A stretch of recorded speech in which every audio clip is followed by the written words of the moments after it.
Caro amigo telespectador, seja bem-vindo. Estamos no ar com mais um programa Família Verzola Recebe, como sempre, aqui pela Nova TV, Canal 9. Pessoal, e dentro da série de boas reportagens que o nosso programa exibe semanalmente aqui pela Nova TV, hoje mais uma. Nós estamos com o renomado advogado, Dr. Daniel Itocaso Gonçalves. Dr. Daniel já participou do nosso programa anteriormente, onde falou um pouquinho sobre a nova lei das domésticas, e hoje vai falar sobre um assunto realmente muito importante e muito interessante, que é o assédio moral nas relações do trabalho. Dr. Daniel, mais uma vez, alegria recebê-lo em nosso programa, você que já participou anteriormente, novamente estamos aqui no seu escritório para recebê-lo. Como vai você? Tudo certo, eu que agradeço novamente a oportunidade. Muito bom. E claro que eu começo o programa querendo conhecer um pouquinho da sua vida. Quem é Dr. Daniel Itocaso Gonçalves? Eu sou egresso da Unesp, formei em 1996.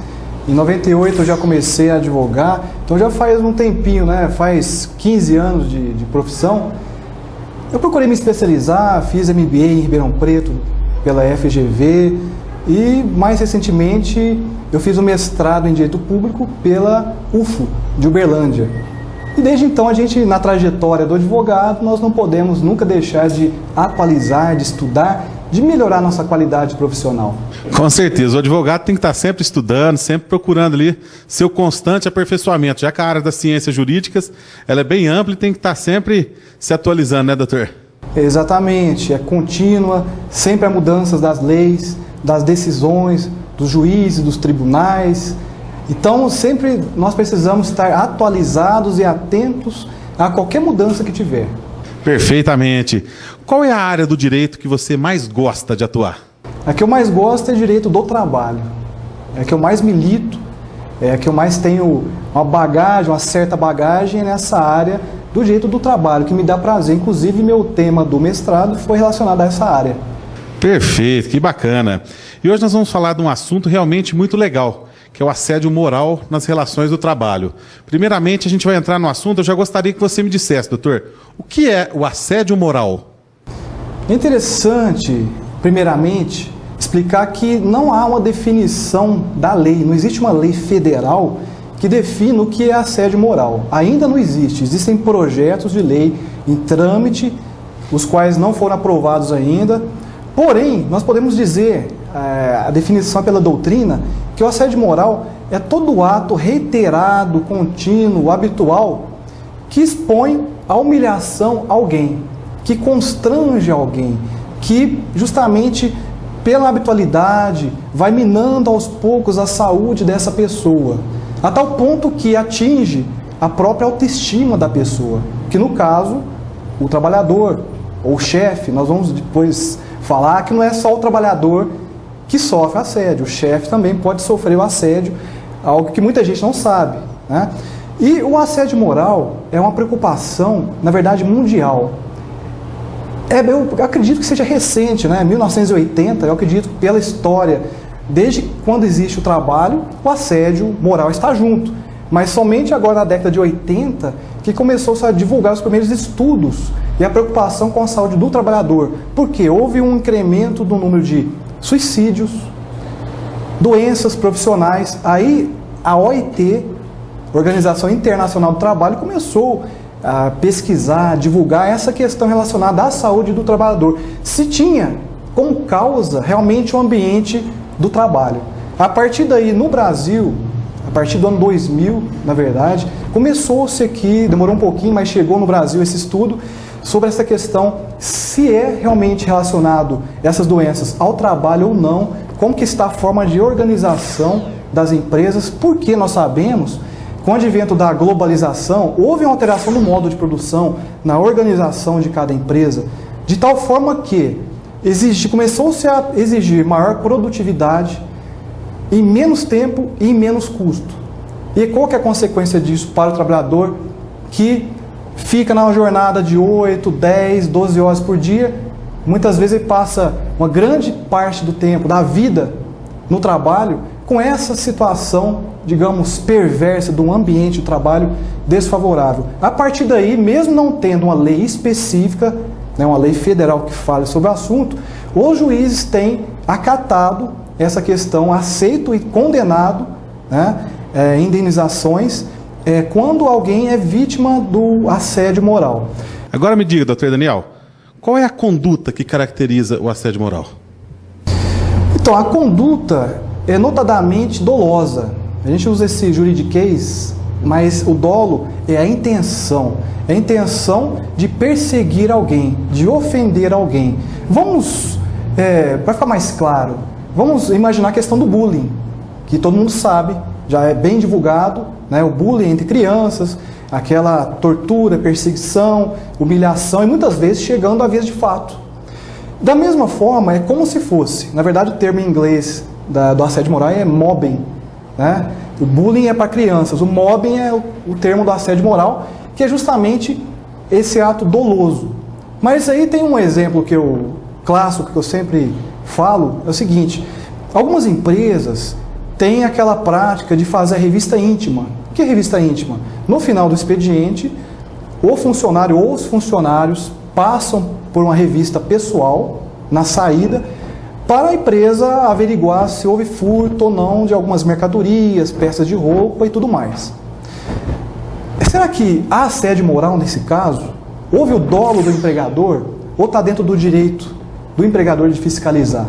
Aí nós vamos ao caso concreto, vai depender do caso concreto. Então tem alguns julgados, algumas decisões de tribunais que falam: se a revista íntima for aquela que não constrange, ou seja, é feito de forma isolada, numa parte da empresa, longe dos funcionários, aí não é considerado o assédio moral. Agora, se for perante todo mundo, faça aquela fila para ir embora, e é feita a revista íntima na frente de todo mundo, ou seja, há um claro intuito de constranger, de causar vexame para aquela pessoa, que é a vítima trabalhadora. Aí sim, é um caso de assédio moral. Então, a pergunta é assédio moral em tal situação? Não é. Depende das provas, depende do caso concreto.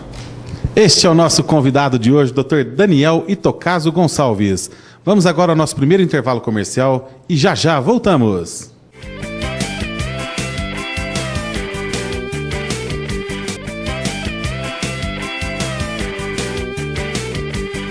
Estamos de volta com a sequência do nosso programa Família Verzola Recebe. Dr. Daniel, me diga agora, como é possível fazer a prova do assédio moral? A prova do assédio moral, muitas vezes, é difícil, porque é difícil o assediador documentar esse ato. Mas muitas vezes escapa algum bilhete ameaçador, uma mensagem no telefone, uma mensagem por telefone, um torpedo, um e-mail corporativo direcionado a certas pessoas, ameaças de demissão caso não se atinja aquelas metas da empresa de uma forma reiterada e agressiva. Podem ser feitas provas na Justiça do Trabalho documentalmente, mas principalmente é usada a prova testemunhal. A prova testemunhal é a mais usada hoje. Mais usada, é a prova mais, digamos, concreta, rotineira, que se usa na Justiça do Trabalho. Pode também usar-se, gravações. Mas será que é uma prova lícita? Não é uma prova lícita? Por exemplo, hoje todo mundo tem um celular que grava voz, grava imagens. De repente a vítima, se ela própria gravar a voz dela falando com o assediador, é considerado prova legítima, prova lícita, aceita pela Justiça do Trabalho. O que não pode é uma terceira pessoa gravar a conversa de ambos, Então é bom que se diga que as provas têm que ser feitas, porque o ônus da prova é de quem alega. No caso, se o trabalhador se sentir vítima de assédio moral, ele que vai ter que arrumar as provas e provar em juízo. Caso contrário, o juiz não vai dar. Perfeitamente. E o assédio ocorre apenas entre o superior e o subordinado, ou não? Não. É muito comum, o mais comum é uma relação hierárquica, O superior com relação ao inferior. Está lá o chefe e o servidor, o chefe, o funcionário. É uma relação descendente, de cima para baixo. É o mais comum, porque ele se usa daquele poder que ele tem, de mando, de chefia, para poder assediar. Essa é a prática mais corriqueira. Porém, existem outras formas. Existe o assédio moral entre os pares, ou seja, entre os próprios trabalhadores de uma indústria. Por exemplo, num departamento, aquelas pessoas da mesma hierarquia conseguem o mesmo salário, o mesmo padrão, o mesmo status. Um pode querer assediar o outro. E também existe a relação vertical ascendente, do mais baixo para o mais alto, seria dos funcionários para com o chefe. Em que caso acontece isso? É a minoria, né? A gente quase não consegue vislumbrar. Eu mesmo desconheci até hoje essa... Exatamente. Mas é muito comum quando há remanejamento de pessoas, por exemplo, da matriz, o chefe da matriz vai para chefiar um departamento da filial. E esse chefe até então é desconhecido e muitas vezes não é bem-vindo, não é aceito por ser novato naquele grupo, né? Então, pode acontecer sim, e alguns casos acontecem, por exemplo, em promoções. Tem um grupo de pessoas em que um deles é promovido ao cargo de gerência e os outros ficam enciumados e não aceitam aquele comando daquela pessoa. E acontece de criar-se um clima de terror naquele ambiente de trabalho contra as ordens desse chefe. Então é possível e acontece em alguns casos. Por que o assédio moral, doutor Daniel, é tão frequente no serviço público? Porque muitas vezes o chefe não dispõe sobre o vínculo funcional do servidor. É a questão da estabilidade. A estabilidade gera um certo conforto. Já que o chefe não pode demitir, é mais difícil, né, a demissão, ele procura fazer de uma forma que o próprio servidor peça a exoneração do cargo ou fique tão adoecido que acaba se afastando. Então é por isso que acontece também em repartições públicas. É por isso que algumas legislações, eu falei que em nível federal não existe, mas em nível municipal, algumas cidades como São Paulo, Campinas, têm uma legislação municipal para proteger os serventuários e alguns estados também têm. Então, justamente porque essa prática é bastante frequente, né, de uma forma rotineira nos ambientes de trabalho público. Vamos a mais um intervalo comercial e já voltamos.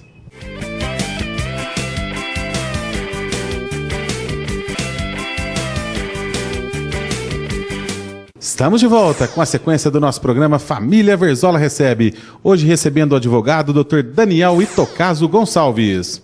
Dr. Daniel, como pode ser prevenido o assédio moral?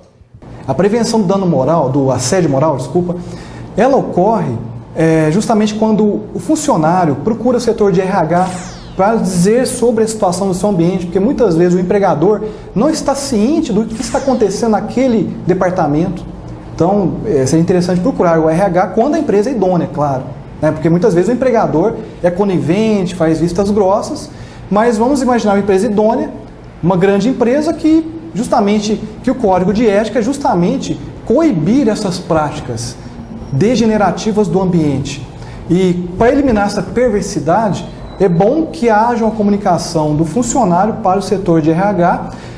Tem outra forma também de prevenção. Sempre procurar conversar com o seu superior mediante testemunhas com outros colegas de serviço. Outra forma são campanhas educativas para dizer como que ocorre, o que está sendo aceito pela Justiça do Trabalho em termos de assédio moral, porque muitos não sabem, ou pratica certos atos que acham comuns, acham normais, mas que na verdade está cometendo um grande erro perante o seu ambiente, a sua empresa. Então, devemos coibir a banalização da injustiça social.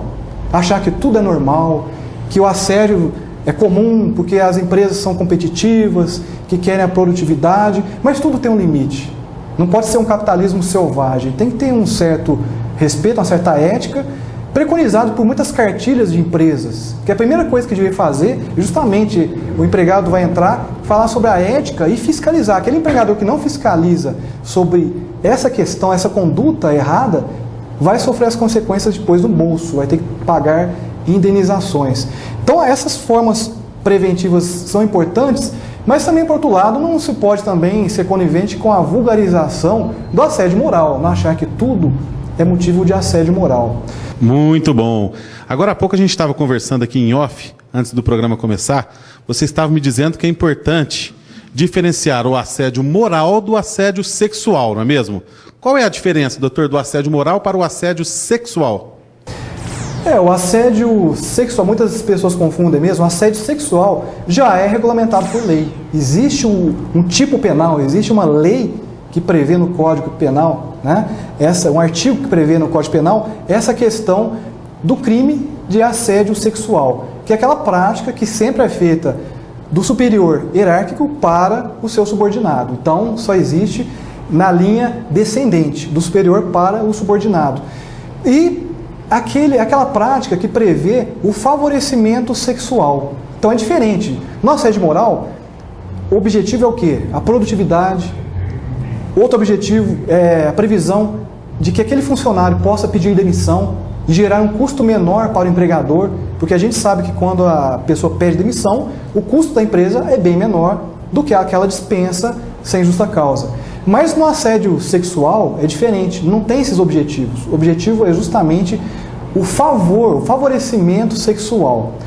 E que pode ser uma forma tentada de várias vertentes. A primeira, aquela pressão psicológica, digamos, positiva, que é, olha, você me favorece aqui, que eu te favoreço com aumento do salário, um cargo de chefia, ou seja, uma troca de favores bastante acertada entre as partes. E a forma negativa, olha, o favorecimento tem que ser feito, porque senão você vai ser demitida, você vai ser perseguida, você vai ser humilhada perante seus colegas. Eu vou espalhar boatos na empresa de quem você é e tudo mais. Então essas ameaças negativas costumam ser mais frequentes, né? E o assédio sexual realmente também é muito tênue a linha. O assédio moral pode virar um assédio sexual e vice-versa. Então tem uma linha tênue entre ambos, né? Entre o assédio moral e sexual. Vamos ao nosso último intervalo comercial e voltamos na sequência.